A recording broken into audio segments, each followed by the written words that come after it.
Everyone is creative. A creative life requires bravery and action, honesty and hard work. We are here to support you, celebrate with you, and encourage you to make the things we love. We believe in power of a community. We believe in giving a damn. We believe in face-to-face connections, and learning from others, and hugs and high fives. We bring together people who are driven by passion and purpose, confident that they will inspire one another and inspire change in neighborhoods and cities around the world. Everyone is welcome.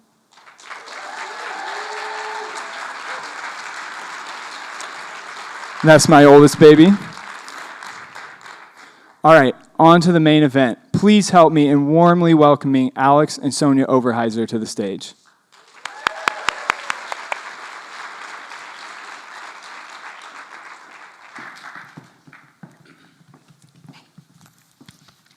Thank you, Ryan, for hosting, and for the whole Creative Mornings volunteers. It's just awesome that you put this together. It's really appreciated. And to the library for this beautiful space, thank you. And for each of you coming out on a Friday morning, we know it's not easy to get out here, and we're truly grateful you're here with us today. Hey, everybody.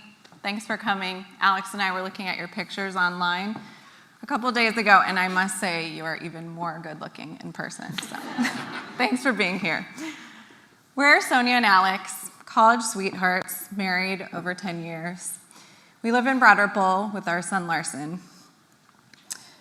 After over a decade in the business world, we've just made the leap to following our creative passions full-time, writer, photographer, and food bloggers.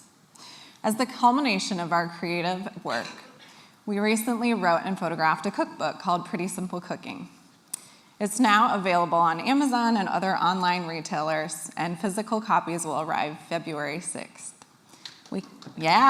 Thank you. We can't wait to hold it in our hands and hopefully walk upstairs into the stacks and see our creative work living there. Just a little plug to the library.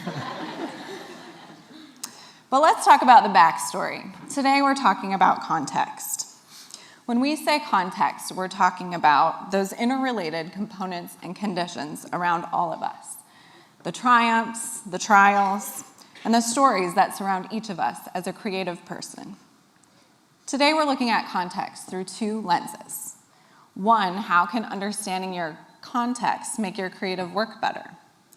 And two, how can finding context turn our competitors into comrades?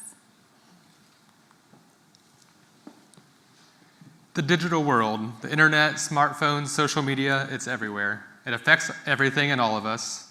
For Sonja and I, our entire creative business is built on this digital world. We write digitally, we photograph digitally, we take pictures, we share stories, we share recipes, all digitally. We rely on the virtual world, but it's also very much real. I want to leave our business aspect of this to the side for a minute and just talk about art. Sonja and I are artists. In grade school, I remember every Christmas and every birthday, all I wanted was art supplies. Paper and pencils, crayons, paint, anything. I love to create. And then in middle school, I took a class at the Fort Wayne Art Museum on photography, and I fell in love. I love that intrigue and mystery of taking a picture one week and then the next week seeing it develop in a darkroom. And that passion stuck with me. Fast forward about 15 years, we were on our honeymoon in Italy, and we were photographing the city of Rome together, and it was just wonderful. We took a little 4-megapixel point-and-shoot camera, and we're able to grab pictures like this. It's a good reminder for somebody like me who loves to buy the latest camera gear that the best camera is the one that you have with you. In 2009, I purchased my first DSLR. Still, it was for passion. It wasn't for work. It was the joy of capturing an image, that moment that you can suspend in time. There's a photograph of me at age 5 sitting at a table surrounded by markers, paper, and cardboard. I was writing and illustrating my own books. I remember one day a friend came over to play while I was doing this, and I said, "Not now, I'm writing a book." Thought it was very important. I also grew up at the piano. I started at age 7, learning to play by ear at first, and later learning to read music. I loved every minute of it. At age 9, I sat at the piano for hours writing my own compositions. I remember my mother calling me to set the table for dinner one day. "Not now," I said, "I'm composing a song." These interests grew into passions.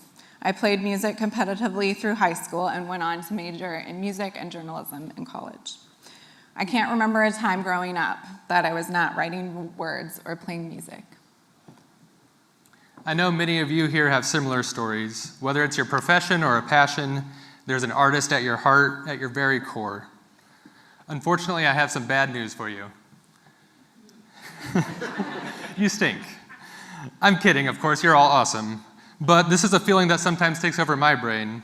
When my Instagram is full of drop-dead gorgeous food pictures, you see, I'm a food photographer now, and sometimes my focus shifts from artistic passion and expression to comparing myself to others.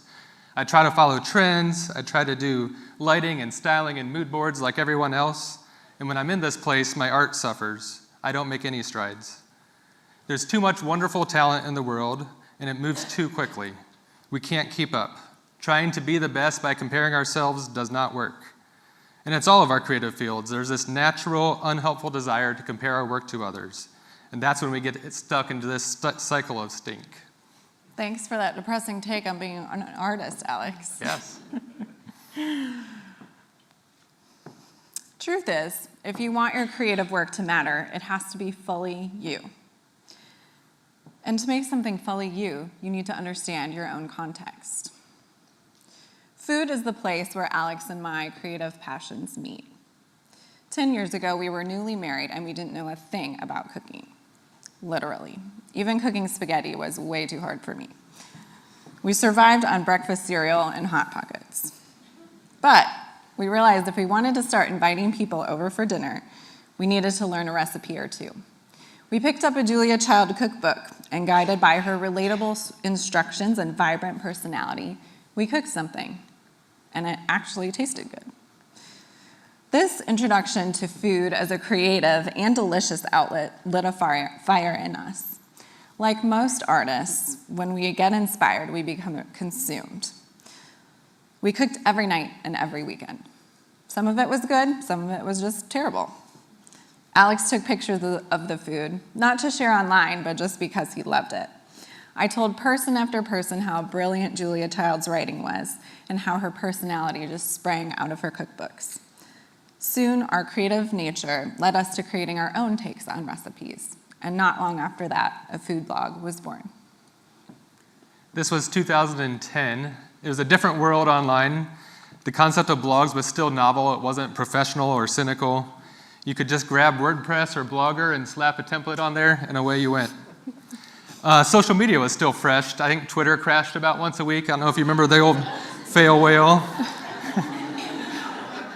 Instagram was also founded in 2010. It wasn't this multi-billion-dollar behemoth. It was just a place for you to share your crappy little phone pictures with one another. It was a lot of fun.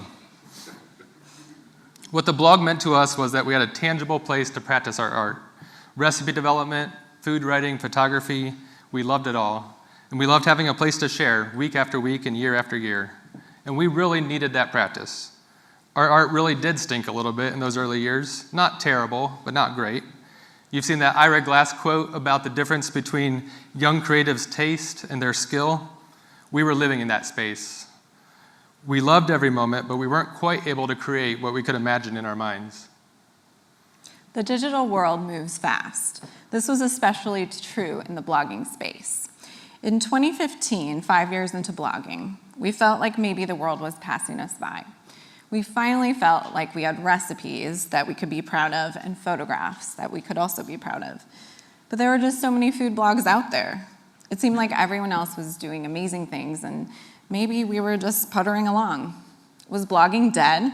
Did we need to try Snapchat, do Pinterest more, or switch to video and become something other than who we really were? We paused. We took a breath. We had a zillion conversations with each other. Why were we even doing this in the first place? What were we even doing? We honed our vision. We are Sonja and Alex, a couple cooks. We create artfully simple, vegetable-forward recipes for vegetarians and meat eaters alike. We create recipes that will nourish you and your family. And along the way, we try to make the world a better place. With this refreshed vision, we realized that it could be realized in a non-digital, like real paper and ink cookbook. It became our dream to put together a physical representation of what we had learned about food over all those years. But with millions of cookbooks in existence, did the world really need another cookbook? We connected with a literary agent and asked her that question. A shock to us, she recommended we spend 6 to 8 months honing a proposal just to figure that out. A shock because we're used to jumping full force into our creative projects. 8 months just to write a proposal? Taking 8 months to write that proposal might have been the best thing to ever happen to our art. We could take a moment to consider every single aspect, our beliefs, our passions, and how they could fit together into a cookbook. We weren't honing our creative arts in a vacuum, there was context. Context affecting our art in ways that we may not have realized if we had just continued on as we wished, kind of blinders on, full steam. We're going to take a moment just to consider a few of these points of context that helped us to start to understand ourselves. At this point, we were over a decade in the business world. What does that have to do with a cookbook? A million things, actually, but not the least, understanding the importance of crafting and proofreading every single word of your communication. We've been deeply shaped by our faith and our relationships in our church. Does an understanding of our faith and a desire to love our neighbors affect a cookbook? Sure. The food choices we make affect people, real people. From the farmer and entrepreneur at the Broad Ripple Farmers Market to grocers, truck drivers, laborers in California fields, real people. And speaking of Broad Ripple, the context of our location is important. We love being in Indianapolis, but we're writing a book for a broad audience. We took moments to consider how does a recipe that we consider seasonal mean to other people? Or what ingredients do we think are gourmet or accessible? Is that true for everyone? And then there's also the context of real life. Real life has those highs, but it also has lows. Alex and I have been through some heavy stuff. Cancer, fertility issues, miscarriage, entering the confusing world of adoption. Could those scars and experiences somehow add a depth to the words I'm permanently printing on the pages of a cookbook? Through that long process of writing in a book proposal, we realized that no, the world didn't need another cookbook. What the world needs is a unique point of view, a specific way of looking at things, artists with a unique context and voice. That's why books exist and will continue to exist. Our story and our context gives us and gives you a voice. We are the only Alex and Sonja who look at food in the way that we do, and you are the only you who looks at the world in the way that you do. It was in this realization that our cookbook was born. Pretty simple cooking. Sure, it was going to be a cookbook, 100 healthiest recipes for every home cook. But we realized even more. We asked that what made us uniquely us. We realized over the past 10 years we had learned lessons. Lessons that took us from knowing nothing about food to wholeheartedly embracing cooking as a way of life. Some of those lessons, for example, figuring out how to fail gracefully and learn by trial and error. That food is about connection and eating in community, and that eating well means gathering at the table with friends and family. That approaching food mindfully is a key to a healthy relationship with food. That respecting the ingredients, farmers, and the earth is what eating is all about. That the taste of a strawberry grown in our backyard is infinitely more nuanced than one in a plastic container flown from halfway across the world. And that when it comes down to it, cooking is just plain fun. As our TV mentor, Julia Child, said, try new recipes, learn from your mistakes, be fearless, and above all, have fun. We wrote a proposal. We pitched that proposal to publishers, and it sold. We spent the next 2 years pouring ourselves into crafting recipes, taking pictures, writing lessons, and editing. And now that moment is here, a physical representation of our artistic selves. By slowing down and understanding our context, we created something uniquely us. It is truly the best piece of art we have yet created and something we are proud to share with the world.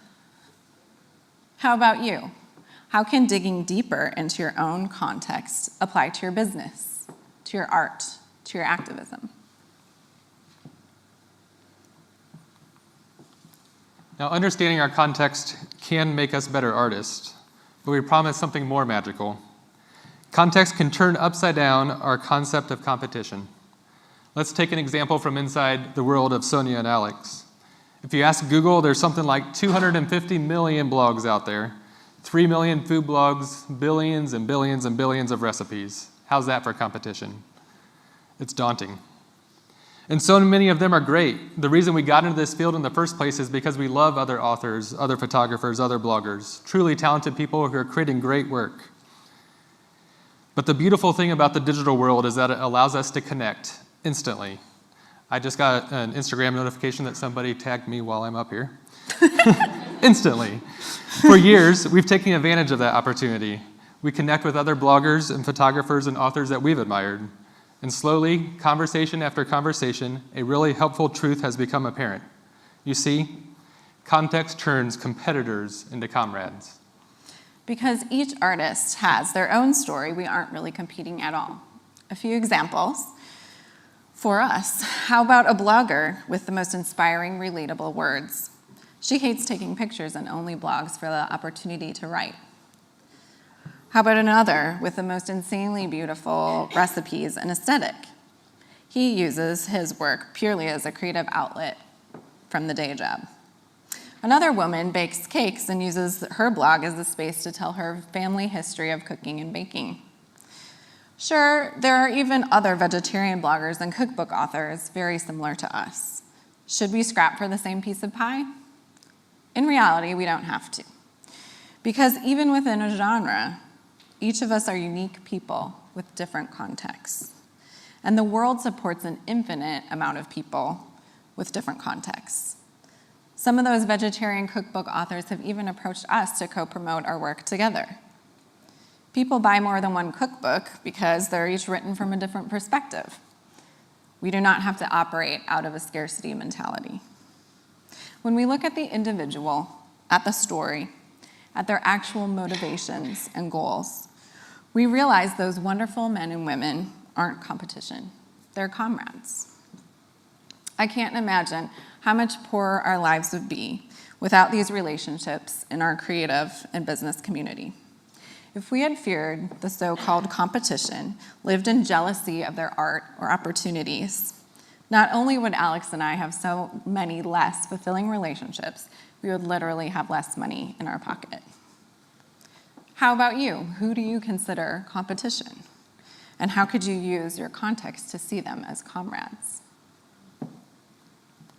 We want to leave you with one way that you can take a movement towards seeing the context of the creatives around you. If you haven't noticed, the digital world can sometimes be less than encouraging. We love to point out how our smartphones are distracting us, disengaging us from the world around. And then there's the internet. It's full of trolls and bullies and worse. It's like the world has collectively decided to ignore our mother's advice. If you don't have anything nice to say, don't say anything at all. Well, today we'd like to offer the flip side of that wisdom. If you have something nice to say it. I mean literally, especially online. This is an actual intention that Sonja and I have held each other to for years. When you think something nice about another's work, let them know. The next time you see an Instagram image that's truly beautiful, don't just leave 5 heart eye emojis. Instead, find their email and tell them what you appreciated about that picture. Or maybe you've noticed a website design that truly inspired you, made you think different about the way websites work. Hunt down that designer and tell them. We now have the ability to connect to artists all around us. And you might be surprised how a simple email of admiration could lead to a deepening understanding of that artist's context and possibly create friendships along the way. You see, we believe the digital world, the internet, smartphones, social media, they can be used for good. The good just has to begin with you. Thank you.